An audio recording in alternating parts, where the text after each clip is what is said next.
So this is the last topic, the important topic called as FPGA code, Field Programmable Gate Array. Okay.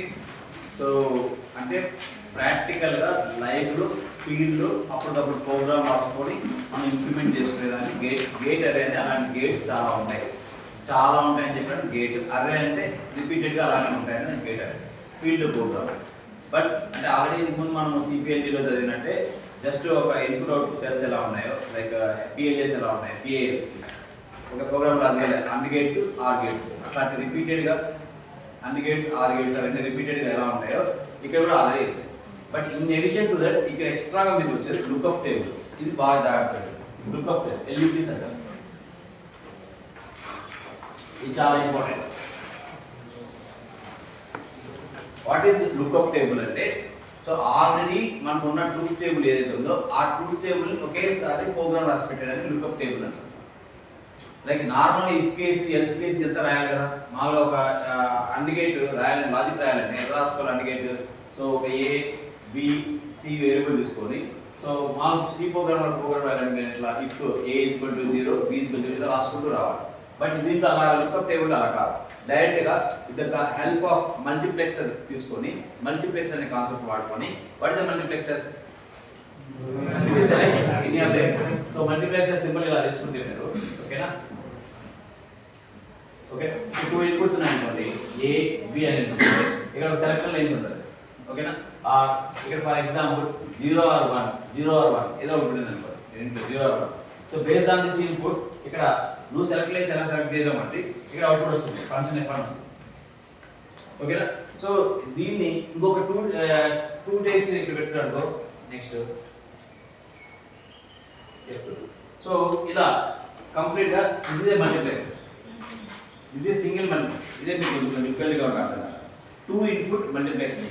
So x1 అనే data direct గా ఇక్కడ x1 అనేది decision maker ఇక్కడ selector line లో x1 ఉంది అంటే x1 1 ఉంటే ఏం చేయాలి, x1 0 ఉంటే ఏం చేయాలి select line. What is multiplexer? Multiplexer అంటే ఒక వాచ్మెన్ డ్యూటీ. సో వచ్చిన వాడిని వీడు సెలెక్ట్ చేస్తాడు లోపల పంపించాలా లేదా అని వాడు సెలెక్ట్ చేస్తాడు. Who is this that selecting here this is the selecting ఓకేనా. సో దీని లోపల మళ్ళీ ఏదైనా x2 అనే వేరియబుల్ మళ్ళీ దీనికి పంపించుకొని దీన్ని పంపించాలి, రెండింటికి సెలెక్ట్ లైన్స్ చేయాలి. ఫర్ ఎగ్జాంపుల్ చూడండి x2 0 తీసుకున్నానంటే అంటే ఇది వద్దు అని. So it is not selecting. Sorry select lines మనకు ఎలా ఉంటుంది, ఇది 1 తీసుకున్నామంటే పైకి వెళ్తుంది, ఇది 2 తీసుకున్నామంటే కిందికి వెళ్తుంది. So select lines decides which one to go. అవునా, ఇంకా మీకు బాగా అర్థం కావాలి ఇలానే కదా మల్టీప్లెక్స్ ఉండేది. ఏ ఇది బి ఇది సి ఇది డి ఉంటుంది. ఇక్కడ సెలెక్ట్ లైన్స్ S1 S2 ఉంటుంది. ఇలా 4 ఉంటాయి. ఇక్కడ బయటకు వెళ్ళాలి. ఇప్పుడు ఏ వెళ్ళాలా బి వెళ్ళాలా సి వెళ్ళాలా డి వెళ్ళాలా ఎవరు డిసైడ్ చేస్తాడు? సెలెక్ట్ లైన్స్ చేస్తారు. ఇక్కడ select line for example 0 select చేస్తే ఏ బయటకు వెళ్తుంది, ఇది సెలెక్ట్ లైన్ బి 1 సెలెక్ట్ చేస్తే బి వెళ్తుంది. అంటే ఎవడో ఒకటి ఈ 4లో ఒక్కటి బయటకు పోవాలి కంపల్సరీ. ఎవడు పోవాలనేది వీడు సెలెక్ట్ చేస్తారు. సో అదే కాన్సెప్ట్ వీళ్ళు వాడుకుంటారు. సో మీకు ఏదైతే ట్రూత్ టేబుల్ ఉందో ఆ ట్రూత్ టేబుల్ ఇలా తీసుకున్నాను అనుకోండి, ఎగ్జామ్ గేట్ తీసుకున్నాం 0 0 x0 తీసుకున్నాం 0 0 అంటే 1 0 1 అంటే 0 1 0 అంటే 0 1 1 అంటే 1. So this is x1. మీరు ఫంక్షన్ ప్రకారం తీసుకుంటే x1 x1 into x2 plus x1 bar plus x2 bar x0 gate. So దాని ఇంప్లిమెంటేషన్ ఇప్పుడు ఇక్కడ కావాలని ఆలోచించుకోవచ్చు చూడండి. సో దాని ఇంప్లిమెంటేషన్ ఆల్మోస్ట్ ఇలా ఉంటుంది ఓకేనా. సో ఇప్పుడు ఒకవేళ x1 అనేది x2 0 తీసుకున్నాం అనుకో ఏది అవుతుంది, పైన అవుతుంది ఓకేనా. పైన అంటే ఈ పైన వస్తుంది, ఇక్కడ తీసుకుని 0 దీనికి వెళ్తుంది దీనికి వెళ్తుంది. సో అంటే ఇక్కడ ఏం వస్తుంది మనకు, ఈ అవుట్పుట్ ఇన్పుట్ని తీసుకుంటుంది ఈ ఇన్పుట్ని తీసుకుంటుంది. ఈ రెండింటిని బేస్ చేసుకొని ఈ రెండు మళ్ళీ వస్తాయి కదా, మళ్ళీ ఇక్కడ తీసుకునే x1 బట్టి పైన వెళ్ళాలా కింద వెళ్ళాలా డిసైడ్ అవుతుంది. సో అలా ట్రూత్ టేబుల్ కాన్సెప్ట్ ఈ లుక్అప్ టేబుల్ కాన్సెప్ట్ వాళ్ళు ఇంప్లిమెంట్ చేస్తారు. సో ఇలా చేయడం వల్ల ఏమైందంటే మల్టీప్లెక్స్ యొక్క మెయిన్ అడ్వాంటేజ్ ఏంటి, రిసోర్సెస్ యూటిలైజేషన్. ఎక్కువ రిసోర్సెస్ ఉంటే అట్ ఏ టైం మనం కొన్నే వాడుకోవచ్చు. అంటే ఇప్పుడు ఫర్ ఎగ్జాంపుల్ మీ క్లాస్ నాకు ఒక్కడే అవసరం మీ క్లాస్లో కాదు సెలెక్ట్ లేదు, బట్ 50 మందిని తీసుకొచ్చి కూర్చోబెడతారు. సో ఒక్కడే సెలెక్ట్ చేసుకుంటా అంటే నాకు ఎప్పుడు ఎంతమందిని కావాలో అంతమంది తీసుకోవచ్చు. మల్టీప్లెక్సర్ లేదు అంటున్నాను అంటే నాకు సెలక్షన్ అనే ఆప్షన్ లేదు. అప్పుడు ఎంతమంది కావాలి, నాకు ఒకటే కావాలి. సో ఎంతమంది వస్తారు, ఒకటే వస్తారు. But if I have selection ఇప్పుడు క్రికెట్ మ్యాచే పెడతారు క్లాస్లో ఉన్నది 12 మంది ఉన్నారు సెలక్షన్ జరుగుతుందా? ఎందుకంటే 11 మెంబర్స్ టీమ్ కావాలి, 11 మెంబర్స్ తీసుకుంటాం అంటే వాడు వచ్చినా రాకపోయినా తీసుకుంటాం. But when you have this selection line option, ఒక 50 మంది ఎక్కువ మంది ఉన్నప్పుడు ఏమంటే మనకు ఆప్షన్ చేతిలో ఎక్కువ ఉంటుంది. లైక్ ఇక్కడ కూడా మనకు మెమరీలో స్పేస్ ఎక్కువ ఉంటుంది. ఓకేనా, 1 టెరాబైట్ స్పేస్ ఉంటుంది. మనం ఇప్పుడు ఫీల్డ్ ప్రోగ్రామ్ అన్నప్పుడు మనకు అప్పటికప్పుడు ఏ రిసోర్స్ వాడుకోవాలనుకున్నా వాడుకునేట్టు ఉండాలి కదా, అంతేగాని ఫిక్స్డ్గా ఇదే డేటా వాడుకోవాలి అదే కదా ప్రాబ్లం. ఇంతకుముందు మనకు పిఏఎల్లో ప్రాబ్లం ఏంటి? పిఏఎల్లో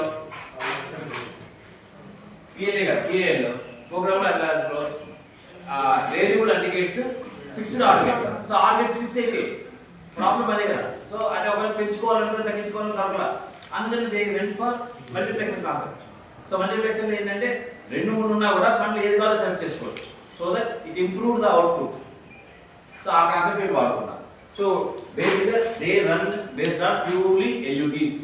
ఎల్యూటీస్ లోపల ఎవరు ఉంటారంటే మల్టీప్లెక్సెస్ ఉంటారు. మల్టీప్లెక్సెస్ ఈ కాన్సెప్ట్ ఉంటారు. And it is a example of external gate ఎలా ఉంటుందని. ఓకేనా, x1 ఇక్కడ సెలెక్ట్ చేసుకున్నారు, x2 ఇక్కడ పంపించుకున్నారు. ఇక్కడ 0 1 ఏ కాంబినేషన్ ఉండొచ్చు, మీరు ఆన్ చెక్ చేసుకోండి. ఇక్కడ 0 0 ఒకసారి ఎగ్జాంపుల్ పెట్టుకోండి, 0 1 0 1 అని పెట్టుకోండి. ఇప్పుడు సెలెక్ట్ చేసుకోండి, x1 x2 పెట్టుకోండి. ఓకేనా, ఇప్పుడు 0 ఇస్తున్నా 0 ఇస్తున్నా చెక్ చేసుకోండి. అప్పుడు అవుట్పుట్ ఏమొస్తుందో చెక్ చేసుకోండి. 0 ఇస్తాను రెండింటిలో 7 0 7 0 ఇచ్చారు. ఓకే, 7 ఇన్పుట్స్ ఆల్రెడీ సమ్ 0 1 ఉన్నాయి, 0 1 0 1 ఉన్నాయి. ఇప్పుడు చెక్ చేసుకోండి. ఇది 0 ఇవ్వడం వల్ల ఎవరు వస్తారు? ఇక్కడ 0 వస్తుంది, ఇక్కడ 0 వస్తుంది. ఈ రెండు ఇక్కడ వచ్చాయి 0 0 వస్తుంది. ఇక్కడ ఎవరు చేశారు?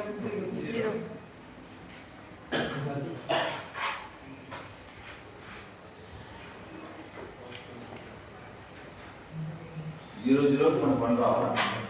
ఓవరాల్ ఫంక్షన్ ఇది అక్కడ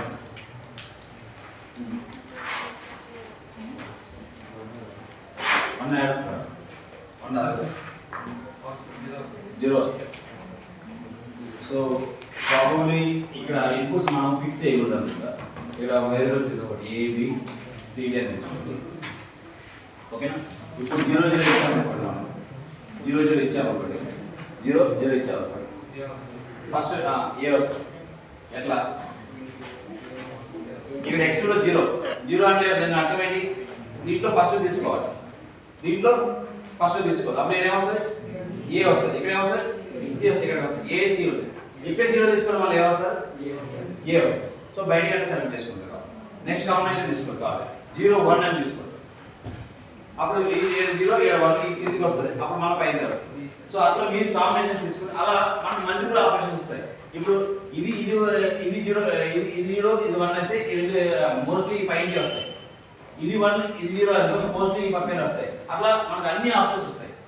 సో ఇలా వాళ్ళు డిజైన్ చేస్తారు, మల్టీప్లెక్సర్స్లో డిజైన్ చేస్తారు. మల్టీప్లెక్సర్లో యాక్చువల్ లోపల ఉన్నది వచ్చి మీకు లుక్అప్ టేబుల్స్ ఉంటాయి. ఓకేనా, దిస్ ఇస్ ఓకే. అండ్ ఈ పక్కన ఏం చేస్తాం? దిస్ ఇస్ వన్ దీని మ్యాక్రో సెల్ అంటారు. ఒక సెల్ అంటారు. ఈ సెల్ హ్యాస్ కన్సిస్ట్ ఆఫ్ ఏ, లోపలికి వెళ్తే ఒక మల్టీప్లెక్సర్ ఎల్యూటీ ఉంటుంది, ఒక ఫ్లిప్ ఫ్లాప్ ఉంటుంది, ఒక మెమరీ డివైస్ ఉంటుంది. ఈ మూడు ఫ్లిప్ ఫ్లాప్ అంటే మెమరీ. సో అండ్ ఒక బఫర్ ఉంటుంది ఈచ్ సెల్కి. సో ఇన్పుట్స్ లాగా మనం ఇంతకుముందు ఏం చేసాము, సిపిఎల్ఈలో మధ్యలో కనెక్టింగ్ వైర్స్ ఒక మధ్యలో పెట్టుకున్నాం, రోటర్ లాగా అన్ని వైర్లు దాన్ని తీసుకొని పెట్టుకున్నాం. ఇప్పుడు అలాగా ఎడ్జెస్లో ఉంటాయి వైర్లన్నీ. సో మీరు ఇన్పుట్ వాడుకోవాలంటే ఇక్కడ పెట్టుకోవాలి, ఇన్పుట్ అవుట్పుట్ బ్లాక్, ఇక్కడ ఇన్పుట్ అవుట్పుట్ బ్లాక్, ఇక్కడ ఇన్పుట్ అవుట్పుట్ బ్లాక్, ఇక్కడ ఇన్పుట్ అవుట్పుట్ బ్లాక్. ఈ మధ్యలో అన్ని సెల్స్ ఒకదాని ఒకటి కనెక్ట్ అయ్యింది. సో మేబీ అన్ని సెల్స్ నువ్వు వాడకపోవచ్చు, ఇది ఒకటే వాడవచ్చు, ఇది ఒకటే వాడవచ్చు. దీనికి ఇన్పుట్ రావాలంటే ఈ నుంచి వస్తుంది, అవుట్పుట్ రావాలంటే ఇక్కడ కనెక్షన్స్ అంటే ఇలాంటివి రిపీటెడ్గా ఉంటాయి. మనం తీసుకోలేక చుక్కలు పెట్టుకున్నాం అంటే ఇలాంటి వరుసగా ఇక్కడ రాకుండా ఉంటాయి అంటే ఈ నుంచి వెళ్ళి ఇక్కడ అవుట్పుట్ తీసుకోవచ్చు. సో ఇలా వాళ్ళు చేసుకుంటారు. ప్రస్తుతానికి మనకి FPGA బోర్డ్స్ ఇలా చేసుకుంటారు. మోస్ట్లీ మన మైక్రో ప్రాసెసర్లో మీరు లోపల ఓపెన్ చేసి చూసుకోవాలి, ఇలానే ఉంటుంది బోర్డు లోపల ఉంటుంది. అంటే మనకు కనబడదు, ఐసీ లోపల ఉంటుంది కదా, జస్ట్ ఒక డాట్ ఓపెన్ ఉంటుంది. దాన్ని మనం మైక్రో సెల్లో మైక్రోస్కోప్ అయి పెట్టి చూస్తే లోపల కాపర్ వైర్స్ ఇలా ఉంటాయి కనెక్షన్స్ మొత్తం.